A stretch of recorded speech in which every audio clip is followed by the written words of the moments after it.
মানুষের সবচাইতে বড় নিয়ামত হলো দুইটা, সেটা হলো চোখ। আল্লাহ পাক চোখ দিয়েছেন, একটা চোখের ভিতরে 13 কোটি তার দিয়েছে, দুইটা চোখের ভিতরে 26 কোটি তার দিয়েছে।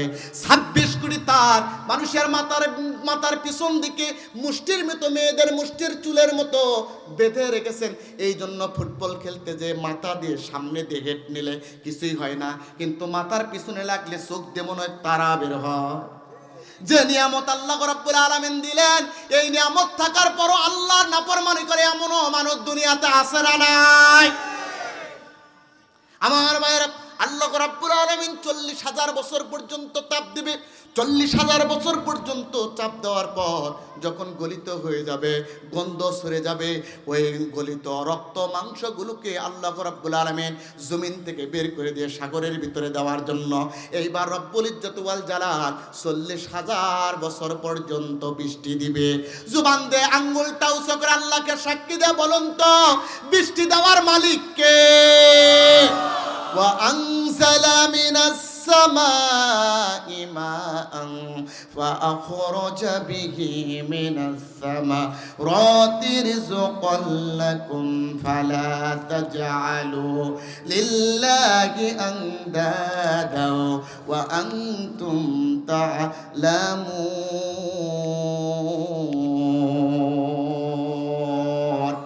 আল্লাহ রাব্বুল আলামিন কুরআনুল কারীমের ভিতরে বলেন, যখন বৃষ্টির প্রয়োজন হয় আমি রব্বুল ইজ্জত ওয়াল জালাল তোমাকে বৃষ্টি দেয়। বৃষ্টি দেয় কে? আবার রব্বুল ইজ্জত ওয়াল জালাল জানান, কুল আরাআইতুম ইন আসবাহা মাউকুম গাওরা ফামান ইয়াতিকুম বিমাইম মাঈন।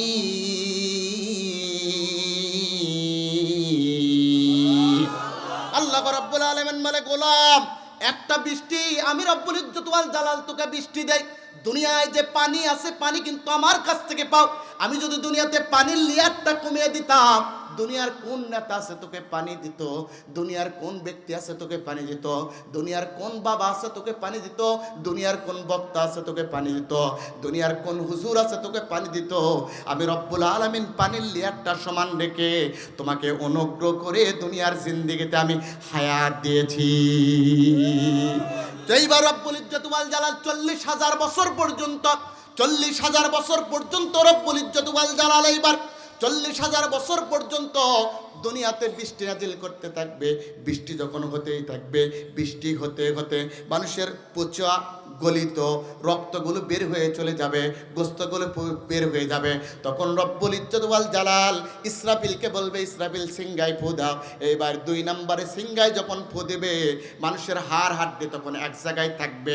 বাংলাদেশের মানুষ বাংলাদেশে, আমেরিকার মানুষ আমেরিকা, সৌদি আরবের মানুষ সৌদি আরব, বগুড়ার মানুষ বগুড়ায়, নড়াইলের মানুষ নড়াইল, বাগেরহাটের মানুষ বাগেরহাটে। যখন ইসরাফিল ফু দিবে, সঙ্গে সঙ্গে সেখানকার মানুষগুলো মানুষের রোগের ভিতরে যাবে। হাড্ডি যেগুলো থাকবে, বডি স্ট্রাকচার তৈরি হয়ে রুহুগুলো যখন ঢুকে যাবে, ওই রুহু যখন ঢুকে যাওয়ার পর ইসরাফিল ফু দেওয়ার সঙ্গে সঙ্গে ওই মানুষগুলো কুব্বাতুস সাকরা ঝুলন্ত পাথরের দিকে দৌড়াবে। এটা হলো, এই জায়গাটা হলো আরাফাতের ময়দান।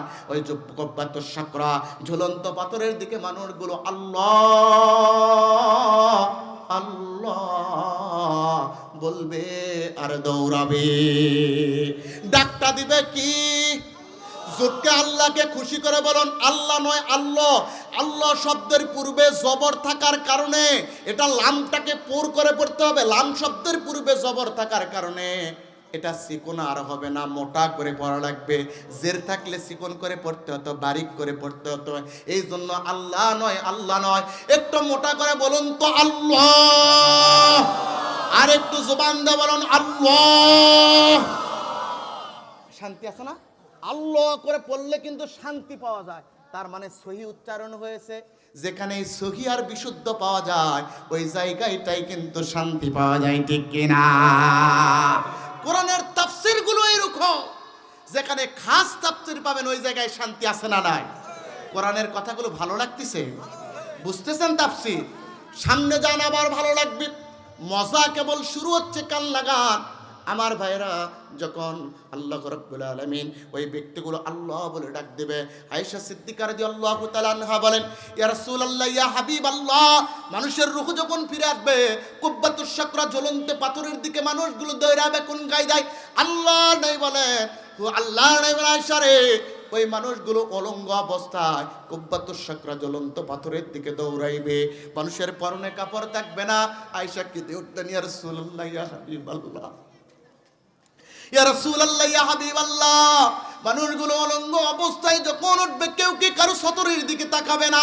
আল্লাহ বলছেন, আয়েশা রে, কিয়ামতের এমন কঠিন মুহূর্ত হবে, সব চালজালা, মানুষের ভিতরে তো অন্য কোনো চাহিদা থাকবে না। ইমানদার হবে যারা, আল্লাহ আল্লাহ বলবে তারা। আল্লাহ গো, ইমানদার বানায় না।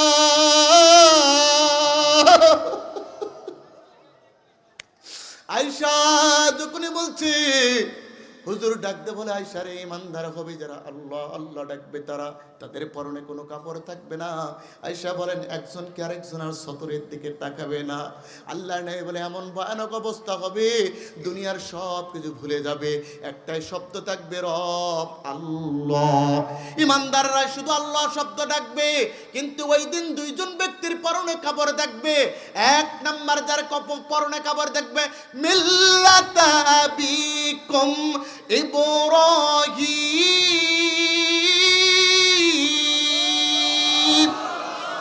ওয়া সাম্মাকুমুল মুসলিমিন।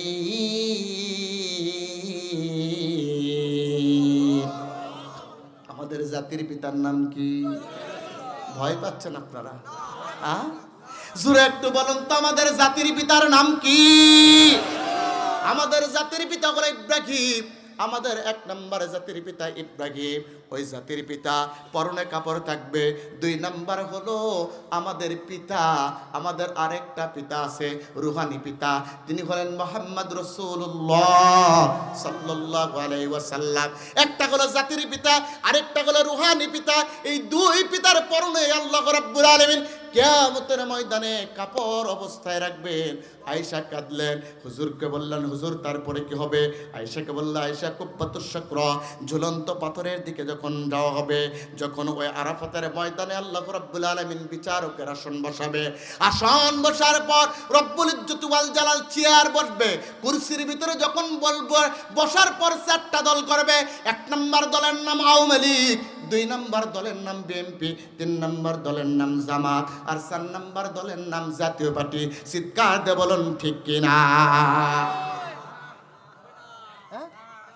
কি কয়? আমরা তো কথা বললে এটাই বুঝি।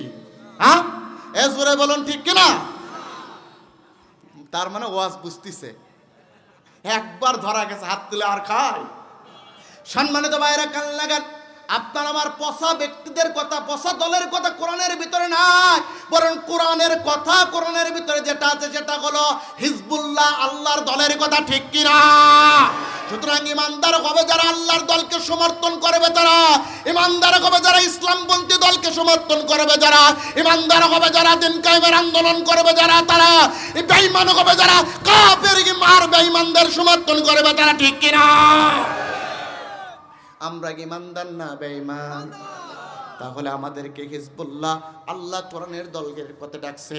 ওই দিন কিয়ামতের ময়দানে বাংলাদেশের পচা কোনো দলের নাম হবে না, বরং কিয়ামতের ময়দানে দল হবে চারটা। কয়টা? জোরসে বলুন কয়টা? আরো জোরে কয়টা? এক নম্বর দল হলো বিনি হিসাবে জান্নাতি। ভাইজান দাঁড়া আছেন, আসেন। আপনি দাঁড়া থাকলে তো কষ্ট পায়। হ্যাঁ, আসেন ভাইজান, আসেন। আমার ভাইরা মনোযোগ দেন, দেখেন কত কথা আছে, ইমানটা ভরে যাবে। এটা তাফসীর, এটা তাফসীর। সম্মানিত ভাইরা, আমার দিকে মনোযোগ দেন। আমি ডাক দিয়েছি, ভাই এমনি আসবে ইনশাআল্লাহ, বসে গেছে আলহামদুলিল্লাহ। আমার ভাইরা, দল হবে কয়টা? জোরসে বলুন কয়টা?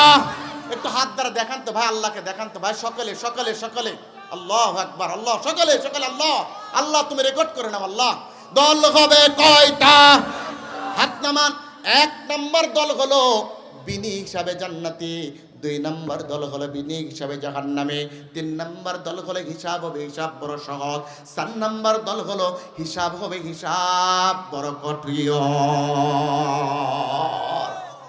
এইবার আপনাদের কাছে স্মৃতিশক্তিটা একটু টেস্ট করতে চাই। পালসার গাড়ির পিছনে লেখা থাকে অন টেস্ট, ঠিক কি না? এইবার একটু টেস্ট করতে চাই। 1 নম্বর দলের নাম জোরে বলুন। 2 নম্বর দলের নাম 3 নম্বর দলের নাম হিসাব হবে হিসাব বড় সহজ, 4 নম্বর দলের নাম হিসাব হবে হিসাব বড় কঠিন। আপনি যদি ওয়াজটা আজকে মনে রাখতে পারেন, একটা বছরে আপনার আর খোরাক লাগবে না। ওই 4টা কথা 4টা জিনিস সাক্ষী দিবে, আর 4টা আজকের কথা। এই 8টা ওয়াজ যদি আপনি মনে রাখতে পারেন, একটা বছর আর আপনার তাফসিরের খোরাক লাগবে না। এটাই হলো তাফসিরের সত্যি কথা, বলুন ঠিক কিনা? মনে থাকবে তো? 1 নম্বর বিনি হিসাবে জান্নাতি কারা? তাফসিরে বাইজাবির ভিতর আল্লামা নাসিরউদ্দিন বাইজাবি, তাফসিরে মাজহারির ভিতর আল্লামা সানাউল্লাহ পানিপতি। মুফাসসির থাকলে আলোচনা করতে মজা পাওয়া যায়, আলিম থাকলে। কারণ একজন আলিমের মুফাসসিরের শক্তি হলো আল্লাহর কোরআন আর তাফসির, ঠিক কিনা? মুফাসসিরে তাফসিরে মাজহারির লেখা আল্লামা সানাউল্লাহ পানিপতি বলতেছেন, 1 নম্বর দল হলো বিনি হিসাবে জান্নাতে। কারা কারা? কিয়ামতের ময়দান যখন প্রতিষ্ঠিত হয়ে যাবে, আল্লাহ রাব্বুল আলামিন ওই দিন তাদের এমন ব্যক্তিদের আমলনামার দিকে তাকাবে যাদের আমলনামায় বাইনকুলার দিয়ে আল্লাহ পাক দেখবেন কোনো গুনাহ নাই, শুধু নেকি আর নেকি, নেকি আর নেকি। রব্বুল ইজ্জত ওয়াল জালাল কিয়ামতের ময়দানে যাদের কোনো গুনাহ পায় না, নেকি আর নেকি পেয়েছে, আল্লাহ রাব্বুল আলামিন ঘোষণা করবেন, তোমরা বিনি হিসাবে আল্লাহর জান্নাতি। বলুন তো আমাদের গুনাহ আছে না নাই? জোরে বল একবার, আছে না নাই? তার মানে আমরাই কি ওই দল? কে দল? শুনুন, কান লাগান। মুফাসসির বলতেছেন এরা কারা? আহলুস সুন্নাত ওয়াল জামাআতের আকীদা হলো কুল্লু নাবিয়্যিন মাসুম, প্রত্যেক নবী রাসূল হলো মাসুম। নবীদের কোনো প্রকার গুনাহ নাই, রাসূলদের কোনো গুনাহ নাই, তারা হলো মাসুম।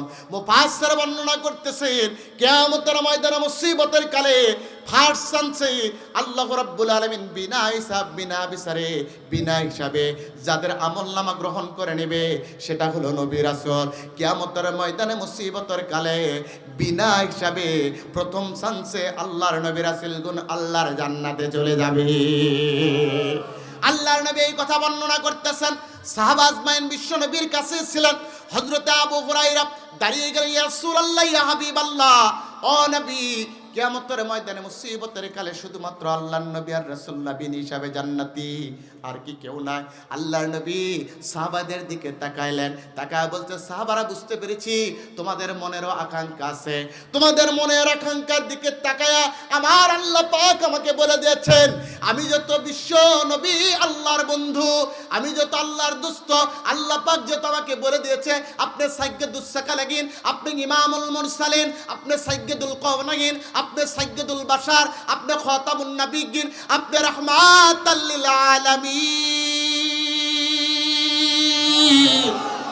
ও নবী, আপনি সাইয়্যিদুল কাওনাইন, আপনি সাইয়্যিদুল বাশার, আপনি সাইয়্যিদুল মুরসালিন, আপনি খাতামুন নবিয়্যিন, আপনি সাইয়্যিদুল আনবিয়া। ও নবী, আপনি রাহমাতাল লিল আলামিন। আপনার মর্যাদা আমার কাছে আসে, আমি যত আপনাকে বন্ধু হিসাবে গ্রহণ করেছি, ও বন্ধু, আপনার মর্যাদার কারণে আমি রব্বুল ইজ্জত ওয়াল জালাল আপনার উম্মতের ভিতরে থেকে 70,000 উম্মতদেরকে নবীদের কাতারে দাঁড় করিয়ে বিনা হিসাবে আল্লাহর জান্নাতে পাঠা দিব। এবার আশা আছে না নাই? কেমনে আশা আছে? সাহাবাদের সংখ্যা হলো 1,25,000, আর এখানে 70,000 গেল, বাকি থাকলো কত? 30 আর 25 কত? 55। তার মানে আরো 55,000 তো সাহাবারই থাকলো। রাসূল বলেছেন, আল্লাহ পাক বলছে, রিদওয়ানুল্লাহি আজমাইন রাদিয়াল্লাহু আনহুম ওয়া রাদু আনহু। আল্লাহ পাক সাহাবাদের উপর সন্তুষ্ট, তারাও আল্লাহর উপর সন্তুষ্ট। তার মানে আরো 55,000 সাহাবা থাকলো। আমাদের কাতার কোন জায়গায়? ওমর দাঁড়িয়ে গেলেন, ইয়া রাসূলুল্লাহ, ইয়া হাবিবাল্লাহ। ওমর নরম না গরম? আসাদুহুম ফি আমরিল্লাহি ওমর। আর আবু বকরের ব্যাপারে বলা হয়েছে আরহাম, আবু বকর হলো নরম, ওমর হলো গরম। আজকে সারা পৃথিবীতে পূর্ব থেকে পশ্চিম, উত্তর থেকে দক্ষিণ গগন পর্যন্ত একটা ওমর যদি বেঁচে থাকতো, মুসলমান এত রাষ্ট্রের প্রয়োজন হতো না। আমেরিকার যার সন্তান ইসরায়েল ফিলিস্তিনের দিকে হাত দেওয়া তো দূরের কথা, ফিলিস্তিনের দিকে চোখ রাঙানোর সাহস পাইতো না, ঠিক কিনা? একটা ওমরের অভাব। এই জন্য ইসরায়েল এই জারস রাষ্ট্রটা ফিলিস্তিনি মার্কাইকে মুসলমান, ইয়ামেনে মার্কাইকে মুসলমান, সিরিয়ায় মার্কাইকে মুসলমান, আজারবাইজান মার্কাইকে মুসলমান, আফগানিস্তানে মার্কাইকে মুসলমান, মায়ানমারে মার্কাইকে মুসলমান। এমনকি কোরআনের আন্দোলন করতে গিয়ে আমাদেরও অনেক জায়গায় মার খায় ইমানদার মুসলমান, ঠিক কিনা? ইমানদার ভাইয়েরা মনোযোগ দেন, কান লাগান, বিবেকের কানটা খুলে দেন। ওমর দাঁড়িয়ে গেলেন, ইয়া রাসূলুল্লাহ, ইয়া হাবিবাল্লাহ, আপনি বলে দিয়েছেন ৭০,০০০ উম্মতকে বিনি হিসাবে আল্লাহর জান্নাতে দিবে, আপনি কি বলতে পারলেন না? হুজুরের মুখের ভিতরে হাসি ফুটে গেল। আল্লাহর নবী হাসতে হাসতে বলল, ওমর আমি জানি এই কথা আসবে। ওমর, আল্লাহ পাক যখন ৭০,০০০ ব্যক্তির কথা বলে দিয়েছে, আমি রব্বুল ইজ্জত ওয়াল জালালের কাছে আরজি করেছি। ওমর সঙ্গে সঙ্গে আল্লাহ পাক বলছে, বন্ধুরে আর তো বাড়ানো সম্ভব নয়, আর তো বেশি করানো সম্ভব নয়। ও বন্ধু, কিন্তু এই ৭০,০০০ ব্যক্তিকে আমি একটা সুপ্রিম পাওয়ার দেব।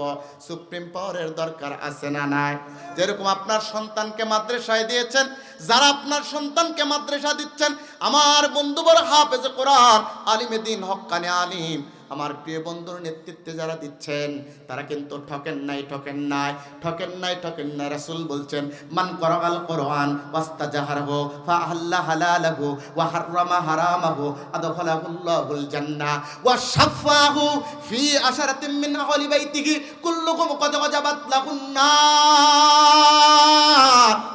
যে ব্যক্তি কোরআন পড়বে আর যে ব্যক্তি শুনবে, পড়নেওয়ালা শুননেওয়ালা ব্যক্তির আমলনামায় একটা অক্ষরের বিনিময়ে 10-10টি সওয়াব। আর যে ব্যক্তি হালালগুলোকে হালাল হিসাবে মেনে নেবে, হারামগুলো পড়ার পর শোনার পর, আজকে ময়দানে পড়ার পর শোনার পর যারা হালালগুলোকে হালাল হিসাবে মেনে নেবে, হারামগুলোকে হারাম হিসাবে ছেড়ে দিবে, আদখালাহুল্লাহুল জান্নাহ, তাদের জন্য আল্লাহ পাক রেখে দিয়েছে জান্নাত। ওয়া শাফাহু ফি আশারাতিন মিন আহলি বাইতি কুল্লুকুম কদ ওয়াজাবাত লাহুন নার। আর যারা কোরআন পড়নেওয়ালা হলো, কিয়ামতের ময়দানে মুসিবতের কালে ওই কোরআন পড়নেওয়ালা ব্যক্তিদেরকে আমার আল্লাহ পাক সুপ্রিম পাওয়ার দিবে। ওই কোরআন পড়নেওয়ালা আপনার সন্তান এমন সুপ্রিম পাওয়ারের অধিকারী হবে, ওই ব্যক্তিগুলোকে আল্লাহ পাক শাফায়াতের অধিকার দিবে। আপনার সন্তান যখন শাফায়াতের অধিকার পাবে, তখন আপনার পরিবার থেকে 10 জন ব্যক্তি কুল্লুহুম কদ ওয়াজাবাত লাহুন নার, যাদের জাহান্নাম ওয়াজিব হয়ে গেছে, এমন 10 জন ব্যক্তিকে আপনার কোরআন পড়নেওয়ালা সন্তান শাফায়াত করে করে আল্লাহর জান্নাতে নিয়ে যাবে। আল্লাহু আকবার! আপনারা জয়ী কিনা? তাহলে আপনারা খুশি হওয়ার দরকার। কোরআনের ময়দান হয়েছে, এই জন্য দরকার আছে না নাই? সম্মানিত ভাইয়েরা, আল্লাহর নবীকে ডাক দিয়ে বলছে, আল্লাহ ডাক দিয়ে বলছে, বন্ধুরে, ও বন্ধু, ৭০,০০০ ব্যক্তিকে আর বাড়ানোর দরকার নাই। কিন্তু রব্বুল ইজ্জত ওয়াল জালাল আমি বলছি, যেহেতু আপনি আমার বন্ধু, আপনার খাতিরে আপনাকে সাইয়্যিদুস সাকালেন, ইমামুল মুরসালিন, খাতাবুন নবিয়্যিন, রাহমাতাল লিল আলামিন করে দিয়েছি। এই জন্য আপনার রহমতের দিকে তাকিয়ে, ও বন্ধু, আপনার দিকে তাকিয়ে এই ৭০,০০০ উম্মতদেরকে আমি আল্লাহ পাক এমন একটা পাওয়ার দিলাম, এই ৭০,০০০-এর প্রত্যেক ব্যক্তি শাফায়াত করে করে ৭০,০০০ ব্যক্তিকে একজন ৭০,০০০-এর একজন করে ব্যক্তি আবার ৭০,০০০ করে শাফায়াত করে করে আল্লাহর জান্নাতে নিয়ে যেতে পারবে, এমন অধিকার আমি আল্লাহ কিয়ামতে দিয়ে দিব। নারায়ে তাকবীর! এইবার আশা আছে না নাই? কম না বেশি? তাহলে ওই আশা থাকলে কি করা লাগবে? ভালো কাজ করা লাগবে। কি কাজ করা লাগবে? ভালো কাজ করা লাগবে। এটা হলো 1 নাম্বার, মনে রাখেন, ভালো কাজ করা লাগবে। এখান থেকে কথা আবার শুরু হবে। 2 নাম্বার হলো বিনি হিসাবে জাহান্নামী কারা? মনে আছে? বিনি হিসাবে জাহান্নামী কারা? মুফাসসির বর্ণনা করতেছেন, 2.5 ঘন্টা হয়ে গেছে, শেষ করে দিই এখন নাকি? হ্যাঁ চলবে? দেখি একটু তাকবীরের জোর দেখি চলে কি চলে না। নারে তাকবীর! ওরে বাবা, বাগের আটবাসীর খালি বাগই না, এদের কণ্ঠ বাগের মতো। আল্লাহু আকবার। সম্মানিত ভাইয়েরা, 2 নম্বর করে বিনি হিসাবে জাহান্নামী। বিনি হিসাবে জাহান্নামী কারা? মুফাসসির বর্ণনা করতেছেন বিনি হিসাবে জাহান্নামী কারা কিয়ামতের ময়দানে। মুফাসসির বলেন বিনি হিসাবে জাহান্নামী যারা মুসলমানের ঘরে জন্মেছে মুসলমানের ঘরে, কর্মসূচি দেয় মুসলমানদের বিপক্ষে, এমনও জালেম আছে না নাই? জোরে বলা লাগবে, আছে না নাই? জন্মেছে মুসলমানের ঘরে কিন্তু কর্মসূচি দেয় মুসলমানদের বিপক্ষে, এমনও ব্যক্তি আছে না নাই? আমরা সেটা দেখেছি সারা বাংলাদেশে। আল্লাহ রাসূলকে গালি দেওয়া হলো, বিশ্বনবীর ইজ্জত নিয়ে টানাটানি করা হলো। যখন ধর্মপ্রাণ মুসলমান আল্লাহর নবীর সম্মান মান ইজ্জত রক্ষা করার জন্য ময়দানে ঝাঁপিয়ে পড়লো, এদের বিপক্ষে কিছু ব্যক্তি ওই ব্যক্তিদের উপর নির্যাতন চালালো। তাহলে এরা মুসলমানের ঘরে জন্মগ্রহণ করার পরও ইমানদারদেরকে নির্যাতন করেছে যারা, তওবা না করলে আল্লাহর জাহান্নামে যাবে তারা, ঠিক কিনা? তার মানে জন্মেছে মুসলমানের ঘরে, কর্মসূচি দেয় মুসলমানদের বিপক্ষে, এমনও সন্তান জমিনে আছে না না? আগে আমরা পড়েছিলাম শরীয়তে ওযু করি নামাজ পড়েছে কি বই না? এগুলো কিন্তু আমরা পড়েছি, কিন্তু আজকে শরীয়তে অজগর আসছে তেরে। তার মানে নামাজটা ভুলে দিয়ে অজগরের ভয় দেখানো যাচ্ছে। আজকে সব জায়গায় ভয়, বাড়িতে ভয়, সমাজে ভয়, রাষ্ট্রে ভয়, জীবন চলতে ভয়, চাকরিতে ভয়, সব কালি ভয়। রাসূল বলছেন ওয়া কারাহিয়াতুল মাউত, তোমাদের মৃত্যুর ভয় কেন, ঠিক কিনা? মৃত্যুর ভয়, যে হাদিসটা বলেছিলাম, আমরা আজকে মৃত্যুকে অপছন্দ করি, দুনিয়ার জীবনকেই সবচাইতে আমরা বেশি ভালোবাসি। যারা দুনিয়ার জীবনকে বেশি ভালোবাসবে, মৃত্যুকে অপছন্দ করবে, যতই দাড়ি টুপি জুব্বা থাক, আপনি ইমানদার হতে পারবেন না। ফতোয়া কার? যারা জন্মেছে মুসলমানের ঘরে, কর্মসূচি দেয় মুসলমানদের বিপক্ষে, এমনও সন্তান যদি দুনিয়ার দিকে থেকে থাকে, দুনিয়ার ভিতরে থেকে থাকে, ওই ব্যক্তি যতই নামাজ করুক, হাবিতাত আমালুকুম ফিদ দুনিয়া ওয়াল আখিরা, দুনিয়া আখিরাতে আমলটা নষ্ট হয়ে গেছে। ওয়া সাল্লা মান সাল্লা ওয়া তাকাব্বালা, যারা নামাজও পড়বে ওটাও কবুল হবে না, আল্লাহ পাক কোন ইবাদত কবুল না করে নষ্ট করে বিনি হিসাবে জাহান্নামে দিবে। আজকে আমরা অনেক ব্যক্তিকে দেখতে পাই টিভির ভিতরে, মুনতাসির মামুন ওরফে মুতা মামুন, শাহরিয়ার কবির ওরফে মুরগি কবির, ওরা সব সময় ইসলামের বিপক্ষে বলে, আছে না নাই? মাননীয় প্রধানমন্ত্রীকে বলি, আপনাকে আমরা ভালোবাসি, আপনি জনদরদি জননন্দিত নেতা, আপনি বঙ্গবন্ধু শেখ মুজিবুর রহমানের কন্যা, আপনি দেশরত্ন। আপনাকে শুধু বলতে চাই, যারা বাংলাদেশের 90% মুসলমানের দেশ, 360 আউলিয়ার দেশ, আলিম ওলামার দেশ, পীর আউলিয়ার দেশ, ইসলাম প্রিয় তৌহিদি জনতার দেশ, আলিম ওলামার দেশ, এই দেশের নাস্তিকদের আপনি জায়গা দিবেন না। নাস্তিকদেরকে আপনি বিতরণ করো, নাস্তিকদের থেকে আপনি দূরে থাকুন, আপনার চেয়ার কেউ নিতে পারবে না, ঠিক কিনা? সুতরাং নাস্তিক মুক্ত বাংলাদেশ হওয়াই লাগবে, ঠিক কিনা? দৃষ্টান হয়তো কারো বাপের বেটা করবে মন চাইলে যখন যেটা, দৃষ্টান হয়তো কারো বাপের বেটা করবে মন চাইলে যখন যেটা, দেশটা লক্ষ মায়ের ইজ্জতের দামে কিনা, মাটিতে মিশে আছে লাখ শহীদের রক্ত কোনা, দেশটা লক্ষ মায়ের ইজ্জতের দামে কিনা, মাটিতে মিশে আছে লাখ শহীদের রক্ত কোনা, সেই রক্তের দামে কিনা আমাদের সোনার বেটা, সেই রক্তের দামে কিনা আমাদের সোনার বেটা।